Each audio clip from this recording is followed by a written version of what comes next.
Hello student, आज हम पढ़ेंगे चैप्टर नंबर 6 क्योंकि लास्ट चैप्टर्स हम 1 से लेके 5 तक ऑलरेडी कंप्लीट कर चुके हैं। प्लेलिस्ट में आपको सेपरेट वीडियो मिल जाएगी और सभी वीडियोस का लिंक आपको डिस्क्रिप्शन बॉक्स में भी मिल जाएगा, आप लिंक चेक कर लीजिएगा। इस वीडियो में हम पढ़ेंगे आर्टिकल्स, जिसमें हमें ए कहाँ यूज़ करना है, एन कहाँ यूज़ करना है और द कहाँ यूज़ करना है वो सीखेंगे।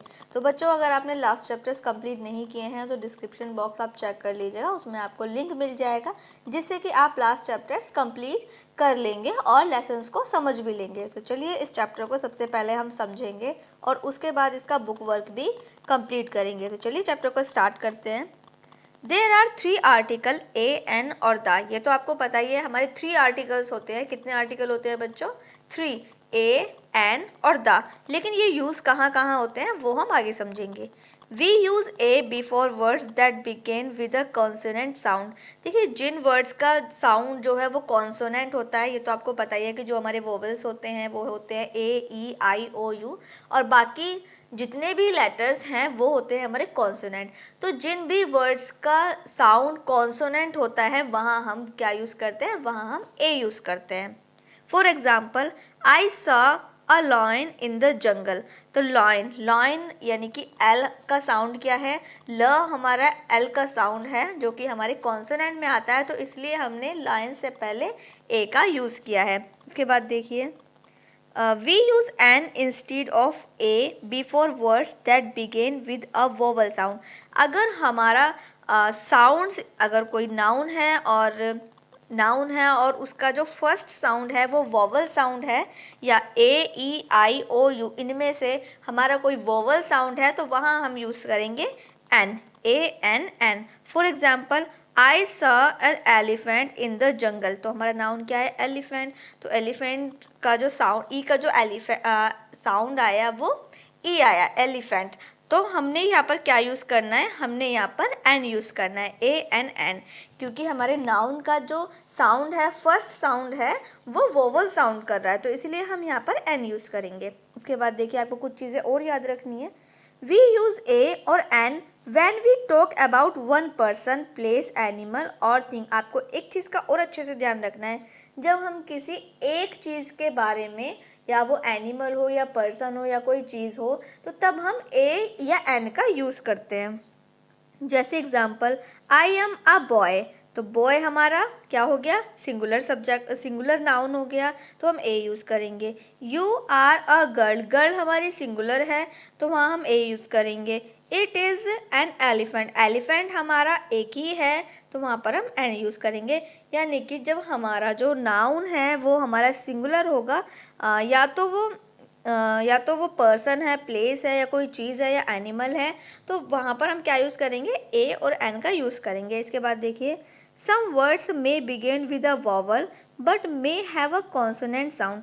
देखिए, कुछ वर्ड्स ऐसे होते हैं जो वॉवल से तो शुरू होते हैं, लेकिन उनके जो साउंड्स होते हैं, जब उन्हें बोला जाता है तो उनके साउंड्स जो होते हैं, तो साउंड उनके कॉन्सोनेंट होते हैं। We use a not an before the word. तो ऐसे वर्ड्स में हमें क्या यूज़ करना है? ए यूज़ करना है, वहाँ पर हमें एन का यूज़ नहीं करना। क्यों नहीं करना? कि वो बेशक वहाँ पर वॉवल्स लिखा तो हुआ है, लेकिन उसका साउंड क्या है? वो साउंड उनका कॉन्सोनेंट है, इसीलिए वहाँ पर ए हम नोट करेंगे। अब थोड़ा सा और डिटेल में समझते हैं, जिससे कि आपको और अच्छे से समझ में आ जाएगा। जैसे, here we read U in a university as Y. तो यूनिवर्सिटी, तो हमारा, अगर हम हिंदी के साउंड की बात करें, तो जब यूनिवर्सिटी बोलते हैं तो साउंड किसका प्रोनाउंस हो रहा है? य का साउंड प्रोनाउंस हो रहा है, जो कि य हमारा क्या है? वो कॉन्सोनेंट में हमारा या हमारा कॉन्सोनेंट में आता है, यूनिवर्सिटी। तो इसीलिए हम यहाँ पर ए का यूज़ करेंगे। Therefore the word university does not take an, इसीलिए हम यहाँ पर एन का यूज़ नहीं करेंगे। Some words may begin with a consonant but may have vowel. अब कुछ वर्ड्स ऐसे भी होते हैं जो स्टार्टिंग में, वो जब शुरू होंगे तो वो कॉन्सोनेंट से शुरू होंगे, लेकिन उनका जो साउंड है वो वॉवल्स होगा। जैसे एग्जाम्पल, HONEST। अगर बात करें एच की, तो एच हमारा कॉन्सोनेंट में आता है, लेकिन एच क्या है? वो हमारा साइलेंट वर्ड है, तो हम ऑनेस्ट बोलते हैं। साउंड हमारा फर्स्ट साउंड क्या प्रोनाउंस हुआ? फर्स्ट साउंड है हमारा ओ का, और ओ हमारा वोवल्स में आता है। अगर आप हिंदी के स्वर की बात करें तो जो ओ नेस्ट ओ है वो हिंदी में ओ जो है वो हमारे वोवल्स में आता है, तो इसीलिए हम यहाँ पर एन का यूज़ करेंगे।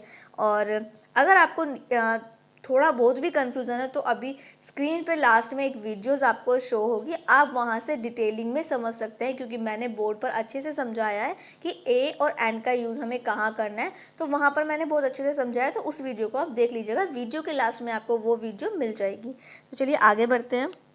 इसके बाद देखिए here is H is honest is silent and it gives a vowel sound O. जैसे कि मैंने बिल्कुल अभी बताया कि एच हमारा साउंड साइलेंट है और ओनेस्ट ओ हमारा क्या है, वो हमारा वोवल्स है, तो इसीलिए हम यहाँ पर एन का यूज़ करेंगे। इसके बाद देखिए नेक्स्ट पेज पर, पेज नंबर 27 पर, डेफिनेट एंड इंडेफिनेट आर्टिकल। अब हम समझेंगे डेफिनेट आर्टिकल्स कौन से होते हैं और इंडेफिनेट आर्टिकल कौन से होते हैं।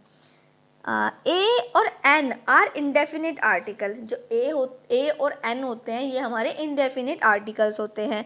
They are indefinite because they leave indefinite the person things spoken of. For example I saw a dog, it may be any dog. I want a pen, it may be any pen. यानी कि देखिए indefinite का मतलब है कि जिसमें कोई भी चीज़ चलेगी। जैसे आई सा अ डॉग, मैंने कुत्ता देखा, कुत्ता तो कोई भी हो सकता है। आई वॉन्ट अ पेन, मुझे एक पेन, मैं एक पेन चाहता हूँ, यानी मुझे एक पेन चाहिए। पेन कोई सा भी पेन हो सकता है, कोई उसने बिल्कुल प्रॉपर उसका नेम नहीं बताया कि मुझे वही पेन चाहिए, मुझे वही चीज़ चाहिए, मुझे वही डॉग चाहिए, मुझे वही पेन चाहिए, तो इसीलिए ये क्या है, इसीलिए ये इनडेफिनिट आर्टिकल्स हैं। It is definite because it refers to specific particular person or things। तो इसीलिए मैंने अभी अभी बिल्कुल वही चीज़ आपको बताई है, क्योंकि ये इसमें इनमें कोई डेफिनेट चीज़ उन्होंने नहीं बताई है कि हमें वही चाहिए। For example he is the boy who helped Ravi. Here is example, we are talking about a particular boy who helped Ravi। तो यहाँ पर क्या है, यहाँ पर पर्टिकुलर नाम बताया है कि ये वो लड़का है जिसने रवि की हेल्प की। तो we never use the before the name of person. तो हम कभी भी नेम, किसी भी पर्सन के नेम के आगे हम द का यूज़ नहीं करते हैं। उसके बाद देखिए for example the Sachin is a good player. तो ये गलत हो जाएगा क्योंकि हम किसी के भी नाम से पहले हम द का यूज़ नहीं करेंगे। Sachin is a good player, तो जो दूसरा जो लिखा है उन्होंने सेंटेंस वो सही करके लिखा है, क्योंकि उसमें दा नहीं लगाए, क्योंकि हम किसी भी पर्सन के आगे दा का यूज़ नहीं करेंगे। इसके बाद देखिए now read the following example and learn definite and indefinite article. अब हम आगे पढ़ेंगे और डेफिनेट आर्टिकल के बारे में पता करेंगे। Give me a book, it's not definite, यानी कि कोई भी बुक हो सकती है। Give me a book lying on the table. अब यहाँ पर पर्टिकुलर बताया है कि मुझे वही बुक चाहिए जो टेबल पर पड़ी है। ऐसे it is the particular book lying on the table, जो टेबल पर है वही बुक चाहिए। It may be any car, this is a car, it may be any car. अगर कोई कहता है दिस इज़ अ कार तो वो कोई भी कार हो सकती है, लेकिन this is the car he wants to buy. लेकिन अब दूसरा उन्होंने सेंटेंस बताया कि दिस इज़, यह वो कार है जिसे वह खरीदना चाहता है। तो इसका मतलब उन्होंने एक डेफिनेट चीज़ बताई। तो दोनों में डिफरेंस समझ में आया। एक तो सिंपली चीज़ बताई जा रही है जो कि कोई भी हो सकती है, लेकिन एक स्पेसिफिक चीज़ बताई जा रही है कि ये वही चीज़ है जिसके बारे में मैं बात कर रहा था, ये वही कार है जिसको मैं खरीदना चाहता था। तो जब किसी स्पेसिफिक चीज़ के बारे में बताया जाता है तो वो डेफिनेट होता है। लेकिन अगर नॉर्मली कुछ बताया जाए जिसके बारे में नहीं पता चल रहा है कि वो कोई भी हो सकता है, तो वो इनडेफिनेट होता है। इसके बाद देखिए the is always use before the name of. The का यूज़ हम कहाँ करते हैं, द का यूज़ हम किसके साथ करते हैं, रिवर्स के साथ में हमें द का यूज़ करना होता है। माउंटेन्स के साथ हमें द का यूज़ करेंगे। ओशियंस और सीज के साथ में हम द का यूज़ करेंगे, जैसे the specific, the Indian ocean. Famous monuments के साथ हम द का यूज़ करेंगे। होली बुक्स के साथ में, जो हमारी होली बुक्स हैं जैसे गीता, बाइबल, कुरान के साथ हम द का यूज़ करेंगे। न्यूज़पेपर के साथ भी हम द का यूज़ करेंगे। We use the when there is only one of the kind such as the sun, the earth, the east. तो हम जो है उनके साथ भी द का यूज़ करते हैं जो सिर्फ और सिर्फ एक ही हैं और कोई उनके जैसा है ही नहीं और कोई दूसरा है ही नहीं। जैसे कि हमारी अर्थ, हमारा सन, ईस्ट, तो ये क्या है, इनके साथ भी हम धागा यूज़ करेंगे। इसके बाद देखिए यहाँ पर जो हमारा चैप्टर है वो यहाँ पर कंप्लीट हो गया है। इसके बाद हम अब जो दी हुई है एक्सरसाइज में जो वर्कशीट दी हुई है वो अब हम कंप्लीट करेंगे, जिसमें ए वाले में हमें फिल करना है ए और एन। तो मैंने आपको चैप्टर समझा दिया है, अब आप ए और एन खुद से यहाँ पर आपको बुक में फिल करना है और उसके बाद अपनी बुक में फिल करने के बाद आपको मैच करना है कि आपने कितनी गलतियाँ की हैं और कितना आपको समझ में आया है। ध्यान से आपको करना है, आपको साउंड्स पकड़ने हैं, साउंड्स जो हैं वो आपको ध्यान से पढ़ने हैं। जैसे कि Ravi wants to eat dash eggs, तो एग, तो आपको ए का साउंड क्या है, हमारा वोवल साउंड है, तो इसीलिए हम यहाँ पर एन का यूज़ करेंगे। क्योंकि कई बच्चे क्या करते हैं, वो बस ये समझते हैं कि ए ई आई ओ यू, अगर हमारा जो वर्ड है जहाँ पर हमें फिल इन द ब्लैंक्स में फिल करना है उसके आगे वाला जो वर्ड है बस वो वहाँ पर देखेंगे कि ये वोवल है या नहीं है। लेकिन हमें ये सिर्फ वोवल ही नहीं देखना होता, हमें उसके साउंड्स को समझना होता है कि वो साउंड्स हमारा वोवल है या कॉन्सोनेंट है। अगर वो हमारा वोवल है तो एन आएगा, अगर हमारा वो साउंड्स कॉन्सोनेंट है तो वहाँ पर ए आएगा। तो इसी तरीके से आपको ये फिल कर लेने हैं, उसके बाद फिर मैच करने हैं। इसके बाद देखिए बी वाला, री right this sentence with a in the correct place. Okay, तो यहाँ पर हमें क्या करना है, यहाँ पर ए और एन का यूज़ करना है, वो भी सही जगह पर जहाँ पर ए और एन हमें लगाने चाहिए वहाँ पर हमें यहाँ पर लगाने हैं। तो देखिए आपको ये खुद से कंप्लीट कर लेना है, उसके बाद यहाँ पर आपको फिर से मैच करना है, क्योंकि मैंने फिल कर दिया है, आप यहाँ पर मैच कर लीजिएगा। देखिए पहले खुद से आपको प्रैक्टिस करनी है, क्योंकि आप खुद से प्रैक्टिस करेंगे तो आपको सही और अच्छे से समझ में आ जाएगा कि कितना आपने सीखा है। और अगर कहीं भी कन्फ्यूज़न है तो आप फिर से वीडियो को दोबारा रिपीट कर सकते हैं। फिर भी कोई कन्फ्यूज़न है तो आप मुझे कमेंट में भी कमेंट करके मुझसे पूछ सकते हैं। तो ऐसा आपको करना है जिससे कि आप जो वर्कशीट दी हुई है उससे आपकी प्रैक्टिस अच्छे से हो पाए। तो इसको सबसे पहले आप खुद से फिल करिए और फिर मैच करिए। इसके बाद देखिए नेक्स्ट पेज पर सी वाला, fill in the blanks with a an और द। तो यहाँ पर आपको ए एन और द यहाँ पर फिल करने हैं और उसके बाद फिर मैच करना है। डी वाला देखिए, करेक्ट द फॉलोइंग सेंटेंस। यहाँ पर आपको क्या करना है, यहाँ पर आपको करेक्ट करने हैं सेंटेंस, क्योंकि इन्होंने क्या किया हुआ है, कहीं भी इन्होंने ए लगाया हुआ है, कहीं भी एन लगाया हुआ है, कहीं भी दा लगाया हुआ है।